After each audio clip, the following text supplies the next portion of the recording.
Patrol the streets of Kenya's port city of Mombasa after prominent radical Muslim cleric Abubaker Shariff Ahmed, assassinated overnight, was buried as a martyr. The city was reported as calm this morning, with the slain cleric's mosque broadcasting appeals for restraint among his supporters. A senior police officer in Mombasa, Richard Gathia, confirmed the cleric Abubaker Shariff Ahmed had been killed by unknown assailants. He was shot dead in the chest and another young man was shot dead alongside him. Ahmed was buried shortly after midnight and held as a martyr. The cleric was a vocal supporter of Osama bin Laden. He was on the UN sanctions list, accused of being a leading facilitator and recruiter of young Kenyan Muslims for violent militant activities in Somalia. He had described last day's attack on the Westgate shopping mall in Nairobi, which was claimed by Somalia's Al-Qaeda-linked Shabab rebels, as 100% justified.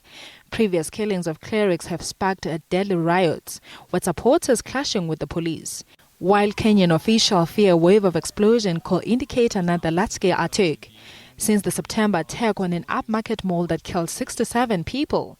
Somali militant sympathizers have been blamed for a number of attacks, amongst them the explosion at Nairobi's main airport, a blast on the public bus in Nairobi, and 3 blasts on Monday night in the capital Nairobi that killed 6 people. A top police official who insisted on anonymity says security agencies believed a large attack is imminent. Australia has issued a weekend alert of a serious and ongoing risk of large-scale acts of terrorism in Kenya. Well, for the latest on that story, we're now joined on the line by our East African correspondent, that's Sarah Kimani. Good afternoon, Sarah, and welcome to the PM News Desk. Good afternoon, and thank you for having me. Look, Sarah, a spate of attacks now coming quick and fast. And of course, as government starts clamping down and arresting more than 650 people in Nairobi, are we poised now to see more retaliatory attacks of this nature? Well, the Kenyan government has not confirmed if indeed it was the one that shot and killed the radical Muslim cleric. But what they're saying is out of the more than 600 arrests that they have made, they have been able to make a headway. They're saying now it will be possible for them to actually zone in on who exactly is behind the recent terror attack in Kenya.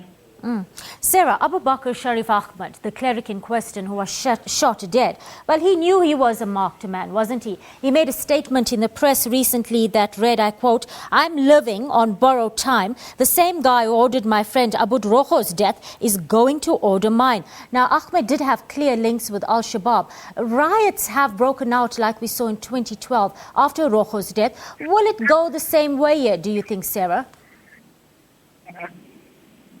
Sorry, I didn't get your question, but even just to explain who this man was, he was a radical Muslim cleric. He has openly supported Al-Shabaab, the Somali militant group. He has also openly said that Kenyan troops should not be in Somalia and has called for an uprising inside and outside Somalia against the Kenyan troops and against the Kenyan government and the Kenyan people.